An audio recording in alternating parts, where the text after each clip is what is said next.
na huku vumbi kutokana na zogo linalozingira mchezo wa kuigiza wa Echoes of War ikiwa haijatulia, chama cha kutetea maslahi ya walimu wa sekondari KUPPET kimejitokeza kukashfu vurugu zilizoshuhudiwa katika kaunti ya Nakuru ni wiki jana.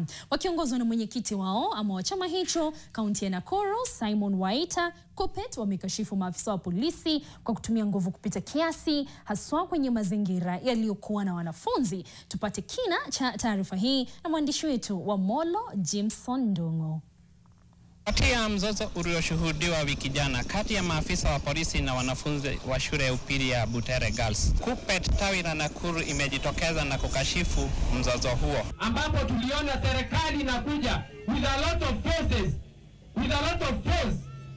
kuweza kukandamiza watoto wadogo kwa kuweza kuwarushia tear gas na kuweza kuingilia michezo yao ya kuigiza ya drama. Tunasema hiyo security ambayo iko, kwa nini isipelekwe kule Kapedo, ipelekwe kule Garissa ambapo Wakenya wengine wanaaga kwa kukosa usalama? Si ni kweli?